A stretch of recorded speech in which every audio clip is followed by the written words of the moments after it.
Bismillahir Rahmanir Rahim. Regarding the Holy Quran, the misconception I'd like to bring into discussion today relates to the blessing of reading Surah Yusuf. In this regard, there is one text which is reported through four different chains of narration. However, before I discuss those chains of narration, let me read out the text of the narrative before you. The Prophet Muhammad is reported to have said, علموا أرقاءكم سورة يوسف فإنه أيما مسلم تلاها وعلمها أهله وما ملكت يمينه هون الله عليه سكرات الموت وعطاه القوة أن لا يحسد مسلما.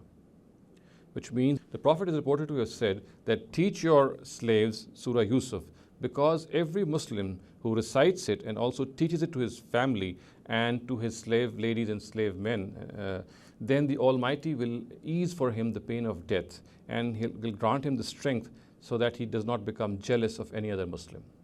Now, as far as the chains of narration of this narrative is concerned, as I said, there are four of them.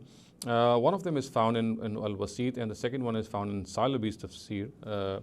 Both these chains of narration, although they are different in certain respects, however, the commonality they have is the existence of two extremely weak narrators. One of them is Harun ibn Kasir, who is called Majhul by Abu Hatim, and the other one is Salam ibn Sulaim al-Madaini, about whom Hafiz Mizzi has recorded a number of comments from various Rijal authorities regarding his weakness. Thus, for example, Yahya ibn Ma'in says that he is Laysa Bishay, and another opinion that he holds about him is Za'ifun la yuktabu hadithuhu. And Muhammad bin Abdullah bin Ammar al-Musli says that he is Laysa bi Hujja. And Ibrahim bin Yaqub al-Juzjani says that he is Ghayr al-Siqa. Abu Zurar and Abu Hatim say that he is Da'if, and Imam Bukhari, Imam Nasai, and Abdul Rahman bin Yusuf bin Khirash say that he is Matruk, that he's been abandoned by Hadith authorities. Similarly, another opinion of Imam Nasai is that he is Laysa bi Siqa wa la yuktabu hadithuhu. And Abul Qasim al-Baghvi says that he is Za'if al-Hadith Jiddan. He is extremely weak in matters of Hadith. And another opinion of Abdul Rahman bin Yusuf bin Khirash is that he is Kazzab, that he is a liar. So we can see on the basis of this data that this narrative cannot be reliably traced back to the Prophet, and the existence and the way we find details about Salam ibn Sulaim al-Madaini, we can safely say that this narrative is a concocted narrative, it is a fabricated narrative. Now, the other two chains of narration are found in Ibn al-Jawzi's Al-Mawzu'at, which of course is a collection of fabricated narratives. Now, the weakness in these chains of narration is that in the first of them we find a narrator by the name of Badi ibn Hibban, whom Darqutni says that he's Matruk, about whom he says that he's Matruk. And the second person which is found in this third chain is Ali ibn Zayd ibn Jud'an, who we know is a very weak person. However, before I present details on him, let me also say that the fourth chain of narration is weak because of the presence of Makhlad ibn Abdul Wahid, and also, once again, here we find the existence of Ali ibn Zayd ibn Jud'an. So these two chains of narration, the third and fourth chain also cannot be reliably traced back to the Prophet Muhammad sallallahu alaihi wasallam. Now, as far as Makhlad ibn Abdul Wahid is concerned, he is regarded to be Za'if al-Hadith by Abu Hatim, and similarly, Ibn Hibban says that he is Munkar al-Hadith Jiddan.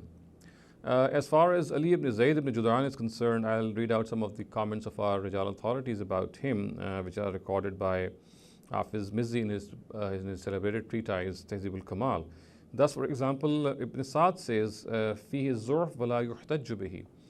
Imam Ahmed ibn Hanbal has more than one opinion ascribed to him about this person. So he says that he's Laysa bil Qawi, Laysa bi Shay, and Za'if al-Hadith.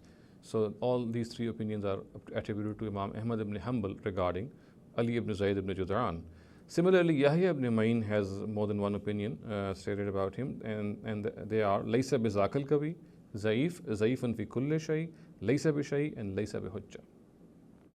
Ibrahim ibn Yaqub al-Juzjani he also has three opinions about him. He is reported to have said that he is Wahil Hadith, he is Za'if, and that he is La yuhtajju bihi.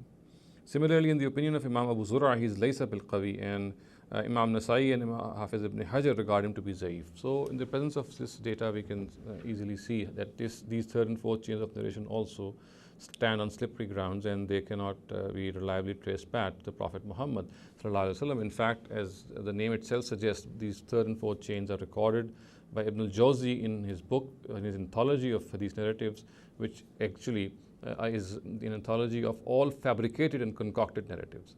So we can see the very reason why Ibn al-Jawzi has placed these narratives in here. Now, as far as the blessings of a surah is concerned, this, of course, is the proper way to read these blessings is to understand that surah, to have a very living relationship with that surah, and that can only be achieved if we know what the Almighty is, what He has to say to us, what He's speaking to us. Unless we have the true appreciation of what the Almighty wants to say to us, of course, we'll not be able to understand. So it is of paramount importance that we understand the surah, and that is only possible if we read it with a good translation, unless we know the Arabic. So since most of the people around here, they don't know Arabic, they have to rely on good translations. Whichever language they know, they should get hold of a good translation of the Quran, and they should read the Arabic and later on also read the meaning and translation of that surah, because unless we know what is being said to us, of course, we'll not be able to practice it.